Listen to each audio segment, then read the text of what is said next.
For joining us. We're going to get this started. Kyle Lowry, we got a question from Josh Lewenberg from TSN for you. Hey, Kyle. Thanks for doing this. I wanted to ask you about Pascal. Obviously, the experience of going through the playoffs last year was an important one for his growth and development.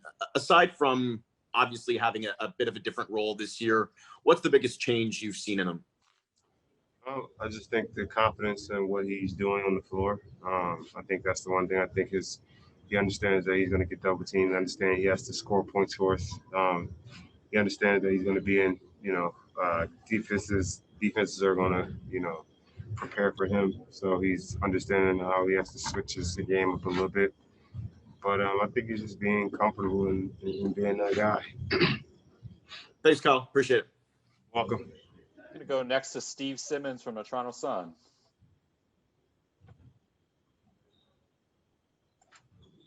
Steve, are you there? Nope, he's not. All right. Going to go to. Oh, he's there. Just trying to figure out the technology. Sorry. Kyle, I've known a lot of boxers over the years who became champions and put the belt around their waist, and they became better fighters after that. They understood what it was to win, and they got taller and stronger and better. How much did winning bring that to this team?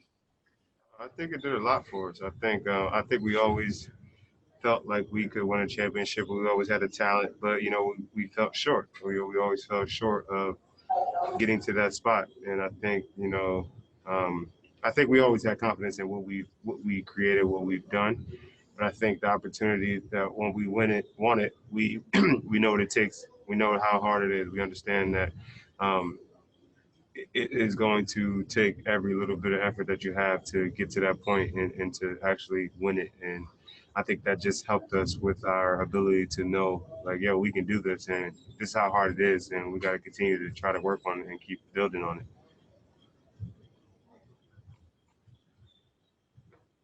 Steve, you good? No, that's good. Thanks. Okay, we're going to go next to Stephen Lung from Sportsnet. Hey, Kyle. Thanks for doing this. Given the level of defense that your team plays, I just wanted to know, like, do you see any similarities between your teams and like the 2004 Pistons, because they played a like suffocating defense, like. Yeah, you must have read that story somewhere.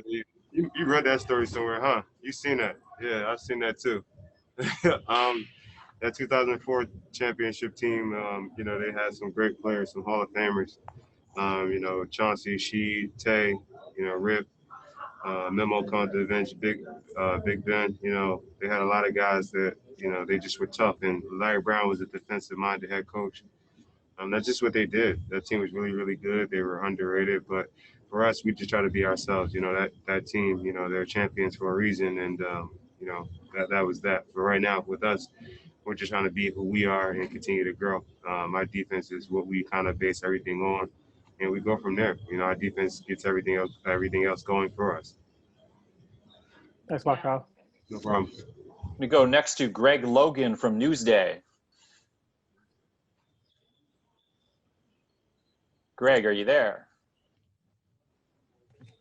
Kyle, this is Greg Logan of Newsday. I cover the Nets, and I was wondering, what are your impressions first of Karis LeVert?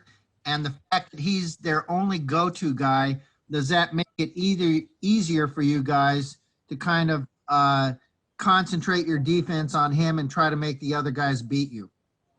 Karis has continued to grow throughout his first couple of years in the league. I think his rookie year he was talented. I think his second year I think he's always had the confidence in being a good scorer and being a good basketball player. I think as time has went on and he's gotten comfortable with being that guy, he's just getting more confidence in what he's doing. He gets hot, he gets going. He has a little bit of a herky-jerky game, but he knows his spots and he picks them out very well. He's their go-to guy. It doesn't make anything easier because they still have a guy like Joe Harris he's shooting a 50% clip from three. Jared Allen, who's a big shot blocking diver, dunker. You got Garrett Temple, who's been in this league a long time, knockdown shooter. And then you got some hard playing guys, and Kurucs and Muscala, and you got guys like Justin Anderson.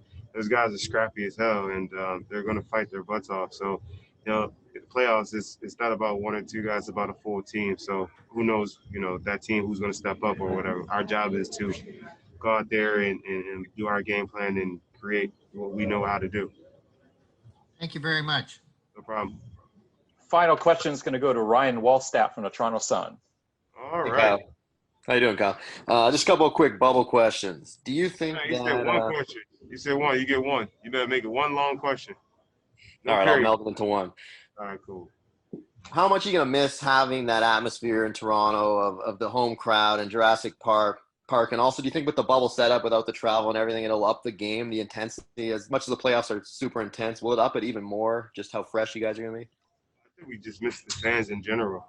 And our fans in Toronto are the best fans in the NBA. I just believe that. So that alone will be missed in Jurassic Park. All that, the atmosphere, the electricity around the city, the buzz around the city, that's definitely going to be missed.